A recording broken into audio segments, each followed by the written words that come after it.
Hello tout le monde et bienvenue sous mon humble chapiteau. Aujourd'hui, nous allons répondre aux questions que vous nous avez posées pour la FAQ. Tout d'abord, je tenais à vous remercier, vous êtes à présent 1000 abonnés sur ma chaîne. Enfin, plus de 1000 à l'heure actuelle. J'espère que vous apprécierez toujours autant les histoires tirées de mon imagination. Bien, je vous propose qu'on commence tout de suite car il y a pas mal de questions. Je sens que je vais avoir du taf au montage. Allez Uterpia, courage. En plus, les questions sont très pertinentes. Oui, c'est vrai, j'ai pris beaucoup de plaisir à rédiger les réponses. Il n'y aura pas forcément d'ordre logique dans les questions. Je les ai triées des plus anciennes aux plus récentes pour être sûre de n'oublier aucune question. J'espère que c'est le cas. Alors, première question de Freddy Nightmare Creepy. Gros bisous à toi Freddy. Félicitations à toi pour les 1000 abonnés. Une question pour la FAQ. Comment tu as découvert les creepypastas? Alors d'abord, merci. Ensuite, j'ai découvert les creepypastas grâce à Silartichaud, à l'époque où il racontait l'histoire de la cartouche hantée de Majora's Mask. Ça m'a tout de suite intriguée. Tout était fait pour qu'on croie dur comme fer à cette histoire et c'est ça qui m'a plu. Le fait qu'on cherche à provoquer la peur chez l'autre. En fait, ça m'a rappelé les jeux de scénario qu'on faisait quand j'étais petite au centre aéré. Nos animateurs nous faisaient rechercher un chat magique et ils avaient réussi à peinturer des petites empreintes de chat de toutes les couleurs pour qu'on les suive à la trace.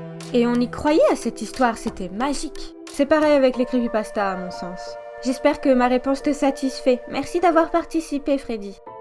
Deuxième question de Zephyr16 Gacha.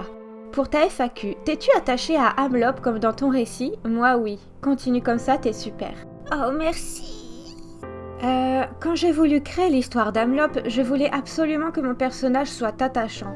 Et pour ça, il fallait que moi-même je m'y attache. Alors j'ai fait au mieux pour lui attribuer une personnalité spécifique. Donc oui, Hamlop est mon bébé. Merci d'avoir participé. Question suivante de Carousel Horror Studio. Gros bisous à toi Azélou. Pour ceux qui ne connaîtraient pas, c'est un ami et conteur creepypasta. Félicitations Pia, c'est mérité. Et puisse ton travail se faire connaître encore mieux. Ah, vous êtes tellement bienveillant avec moi. Allez, une petite question. Ce chapeau vermillon, ta marque de fabrique? Oui, effectivement. Je ne sais même pas comment ça a pu me venir à l'esprit. À la base, ce chapeau appartient à Hamlop. Et Hamlop, c'est ma première vraie histoire creepypasta. Je pense que j'ai voulu conserver ce petit chapeau en hommage. Merci pour ta participation, Azélou. J'espère que tu es satisfait de la réponse. La prochaine question est de Gobelin Sacré. Alors, mes questions. Lankou, a-t-il un long cou? Mes jeux de mots sont horribles. Tu as le mérite de m'avoir fait souffler du nez déjà. Bon, en même temps, je suis plutôt bon public.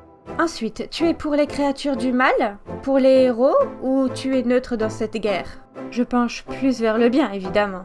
Et comment fait-on pour trouver de bonnes questions? En gros, pas comme moi. Le plus important, c'est de participer. Prochaine question de Dante Guns. J'adore tes vidéos, elles sont trop bien. J'ai quelques questions pour la FAQ. Première question, d'où vient le nom de ta chaîne? Un grand merci à toi déjà, je suis vraiment ravie que mes vidéos puissent plaire.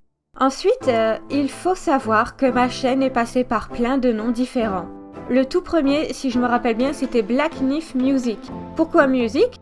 Bah parce qu'à la base, je ne publiais que mes musiques sur cette chaîne. Black, c'était pour le côté thème musical creepypasta un peu sombre.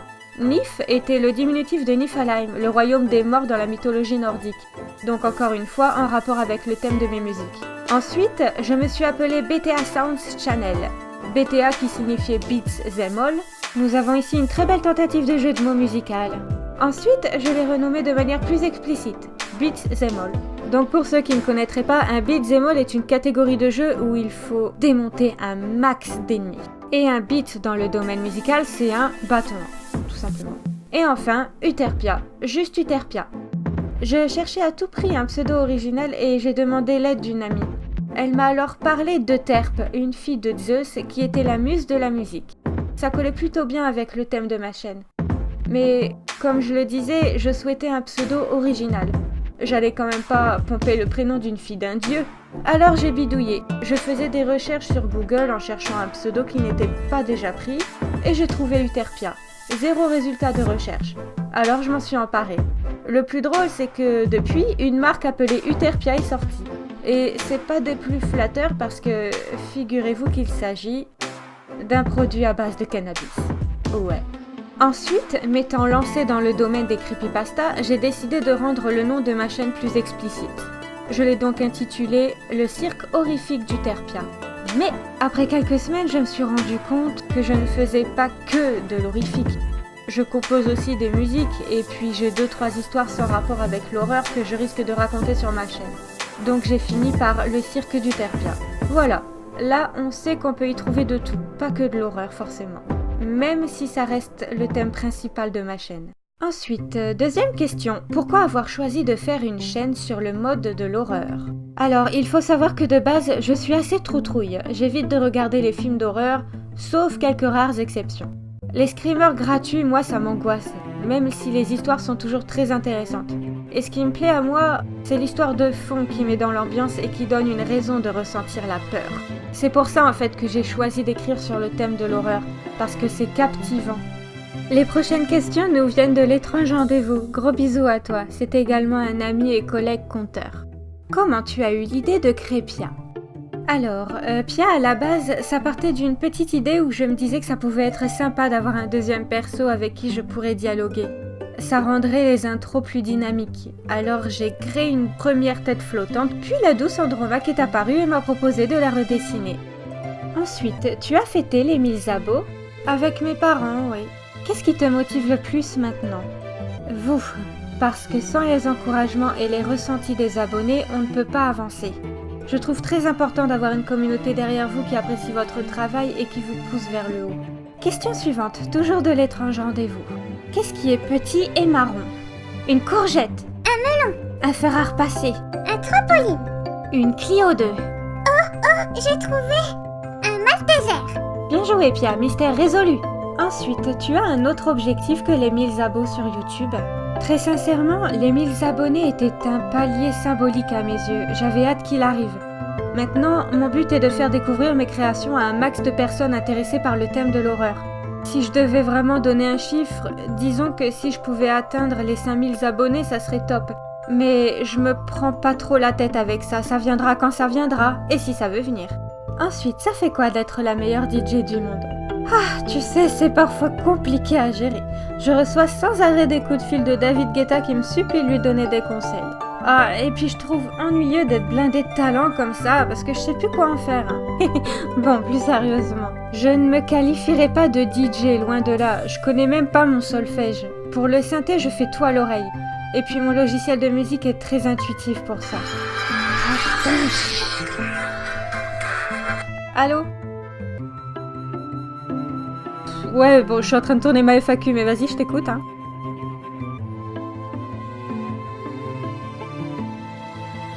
Non, ça me dit rien. Non. Ouais, à plus. Désolé, c'était DJ Snake. Il proposait d'aller boire un verre pour parler business. Bon, je vous taquine, mais revenons un peu aux choses sérieuses. Je ne me qualifierai pas de DJ, loin de là. Je ne suis qu'une jeune femme qui s'est procuré un logiciel de musique. Parce que j'ai toujours adoré ça, composer des musiques depuis que je suis petite, que ça soit sur des synthés, sur des pianos. En plus, mon logiciel est vraiment très simple d'utilisation, il y a déjà des boucles prédéfinies. Et ça m'aide beaucoup quand je veux créer une musique rapidement pour l'ambiance de fond de mes histoires d'horreur par exemple. Je vous montrerai un jour comment il fonctionne ce logiciel, vous allez voir, c'est tellement simple. Peut-être un peu trop, c'est pour ça que je me permets de modifier souvent des boucles de son, soit en ajoutant des effets ou en changeant l'ordre. Enfin, je magouille quoi pour que ça puisse être un minimum original. Question suivante, les aliens existent? Oh, tu me demandes ça à moi comme si je savais tout. Ouais, t'as peut-être raison en fait, je sais tout. Donc oui, ils existent, je l'ai décidé. Des regrets par rapport à YouTube? Honnêtement, je ne trouve pas de réponse à cette question. Jusqu'ici, je suis plutôt satisfaite de ma situation sur YouTube. Dernière question, des bisous? Des câlins. Prochaine question de Yarukalb Vespertilio. Poutou sur tes joues. Félicitations pour tes 1000 abonnés, c'est un événement qui se fête. Tiens, j'ai une petite sœur de 8 ans, comme toi Pia. Et quand je la vois commencer à faire des dessins sanglants en me disant qu'elle me prend pour modèle, je ne sais pas si je dois ou non me réjouir. Mais bon, c'est une petite faucheuse adorable quand même. Du coup, j'attends tout ce que tu nous prévois avec impatience. Comme toujours, haha. Merci, adorable Yarukalb. Et effectivement, pour ceux qui ne le sauraient pas, Yarukalb est une talentueuse dessinatrice. Oui. Alors, question FAQ. Pour Uterpia et Pia, est-ce que vous aimez les cosplays et les conventions? Oh oui, moi j'adore me cosplayer. Ah ouais. Et tu te cosplayes en quoi? En Babybel? Pour répondre à ta question, Yaru, moi personnellement, je vais souvent à la Japan Expo. Mais je me cosplaye pas, j'ai pas assez de patience pour ça. Et oh, regardez ça, on a une question pour Amlop. Quel est ton avis sur Pia et Uterpia? Tu les apprécies? Très bien, alors c'est l'heure du guest. J'ai laissé à notre creepy story, je veux dire national, la liberté de répondre ce qu'il voulait. Mesdames et messieurs, veuillez accueillir Amlop. Quelqu'un a posé la question si moi, Amlop, j'appréciais Pia et Euterpia. C'est amusant. C'est comme si on me demandait si j'aimais faire rire les gens au cirque Pastel. La réponse est tellement évidente. Euterpia est ma créatrice. Comment pourrais-je ne pas l'aimer ? Elle est si douce et talentueuse. Quant à la petite Pia, elle est si mimi. Et puis, contrairement à Damian, elle rira toujours à mes blagues. Est-ce qu'il dit ça parce que je suis déjà morte et que du coup il peut plus me tuer en me faisant mourir de rire? Oh, parle pas comme ça, Pia, bon sang, c'est glauque.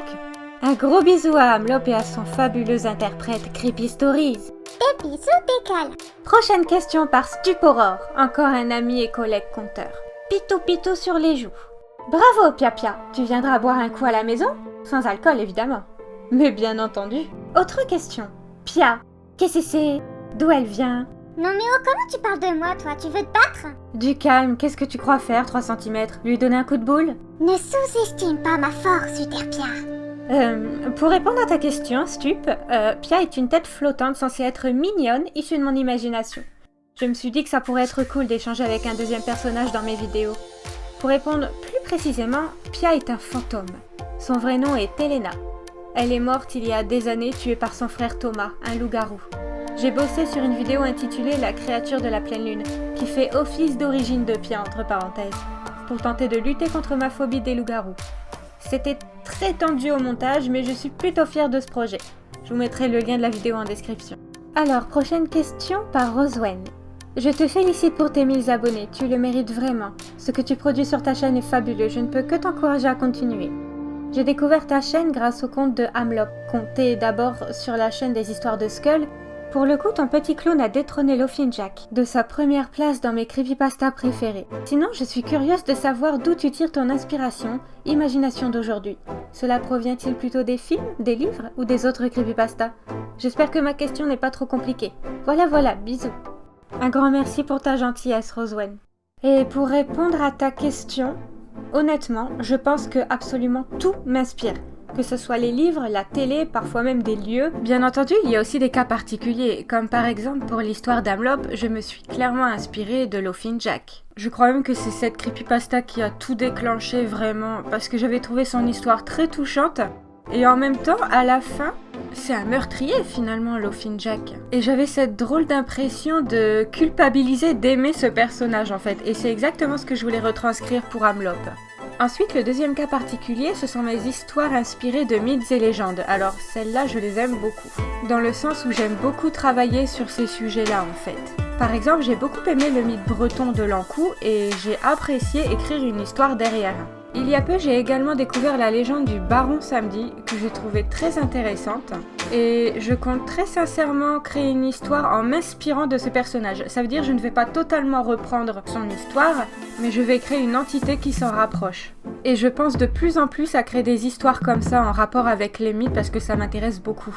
Autrement, ce qui m'a donné envie de bosser sur ce genre de thème, en fait, c'est grâce à la chaîne La Minute d'Histoire et de Mythologie que j'ai découvert il y a peu et qui est vraiment formidable. Je vous mettrai le lien de la chaîne en description si vous voulez aller jeter un coup d'œil, ça vaut vraiment le détour. C'est justement sur cette chaîne que j'ai découvert les mythes de l'Ankou et du Baron Samedi. Alors préparez-vous pour une nouvelle catégorie d'histoire sur les mythes et légendes. Prochaine question de notre petite Soka Pouette. Coucou Soka, 1000 abonnés amplement mérités. Petite question pour la FAQ. Quelles ou qui sont tes inspirations, artistiquement parlant? Un gros merci. Je lisais beaucoup étant plus jeune, entre les livres d'école et les Harry Potter. Oui, je sais, je me suis pas foulée. Mais surtout, je lisais énormément de fanfiction à une époque et je pense que ça m'a permis de développer tout ça. Pour la musique, étant une grande fan des Daft Punk et Justice, je pense que je m'en inspire pour mes compositions. Ça, et peut-être aussi un peu de Jean-Michel Jarre, que mon père écoutait énormément quand j'étais petite, et qu'il écoute toujours d'ailleurs. Prochaine question de Mathieu Bridi. Comptes-tu faire une sad pasta? Oui, j'en ai déjà fait, donc très certainement. Ensuite, comptes-tu lire des creepypastas venant d'Abo? Ça arrivera. Ça restera très occasionnel parce que le but premier de ma chaîne, c'est de vous faire découvrir mes créations. Mais oui, ça arrivera. Mais ça restera assez rare parce que mes histoires me donnent déjà pas mal de fil à retordre et ça me prend pas mal de mon temps.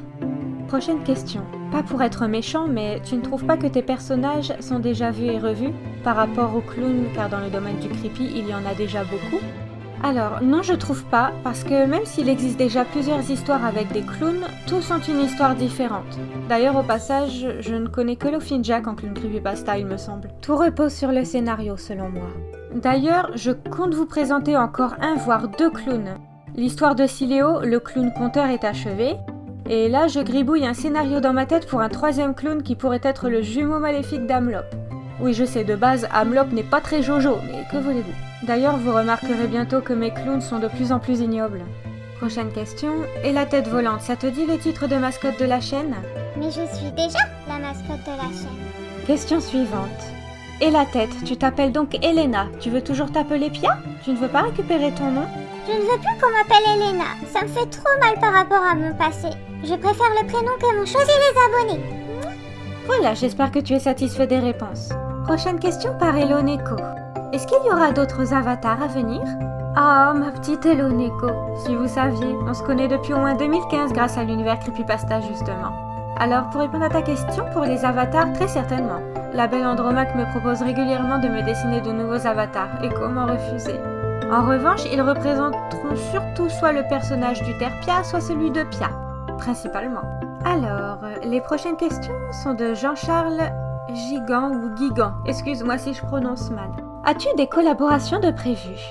Oh oui, surtout avec mon collaborateur principal, j'ai nommé l'antre de l'étrange, qui comprend Shadow et Kuchi. J'ai un projet d'écriture avec Shadow qui est déjà en cours depuis un petit moment. Et bien entendu, je suis toujours ravie de prêter ma voix à mes collègues et amis conteurs, du moment que je sens que je peux jouer le rôle et que l'histoire me plaît. Mais c'est très souvent le cas. Ensuite, quels sont les conteurs dont tu apprécies le plus le travail? Cette question cruelle, au secours! Il y en a tellement.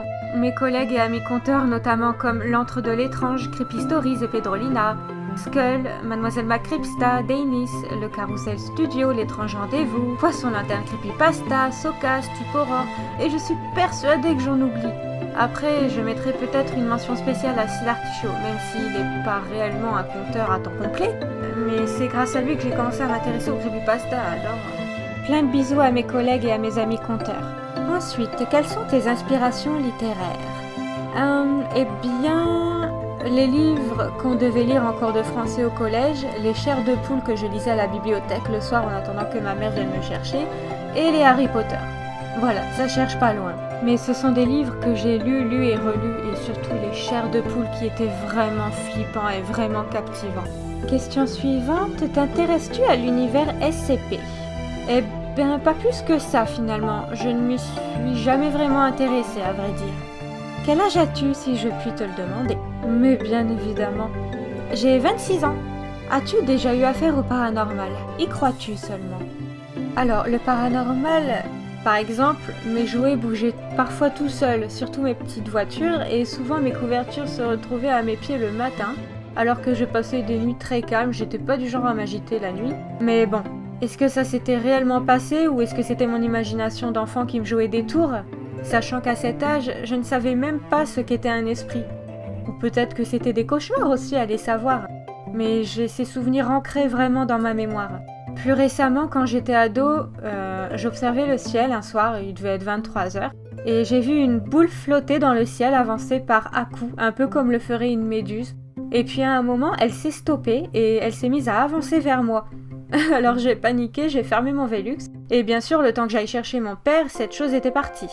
Aucune idée de ce que c'était, et si c'était du paranormal ou un phénomène naturel. Autrement oui, je crois au paranormal, mais je ne peux pas vraiment crier haut et fort que j'ai vécu quelque chose, car il peut très bien s'agir de phénomènes naturels ou explicables. Ensuite, en dehors de tes activités dans le monde creepypastique, quels sont tes principaux loisirs? Alors, des loisirs j'en ai trop. Je vais au cinéma, en ville, à la piscine, le plus souvent avec mon compagnon. Mais plus personnellement, je suis une grosse fan de One Piece depuis 2-3 ans, je dirais. D'ailleurs, je me suis fait un petit tatouage sur l'avant-bras, que je vous montre juste là. Et j'aimerais m'en faire d'autres, notamment le joli Roger de Trafalgar Law, qui, ne nous le cachons pas, est un personnage beaucoup trop stylé. Ou le tatouage de Nami, que j'aime beaucoup aussi. Je joue aussi beaucoup aux jeux vidéo, comme la saga des Dynasty Warriors, Tomb Raider, les Digimon. J'écris aussi des fanfictions sur les univers qui me plaisent, comme One Piece par exemple, ou les Tortues Ninja. Et bien sûr, je compose des thèmes musicaux. Petit bonus, je joue un petit peu à Pokémon et je suis une grosse fan de Magikarp. Genre moi, si je me retrouve dans le monde de Pokémon, mon seul et unique partenaire c'est Magikarp. Cherche pas, il évolue en Léviator. Ensuite, quels sont tes goûts musicaux? Alors moi, j'aime plutôt tout ce qui est instrumental. Donc grosso modo, ce qu'on disait tout à l'heure, Daft Punk, Justice, Jean-Michel Jarre.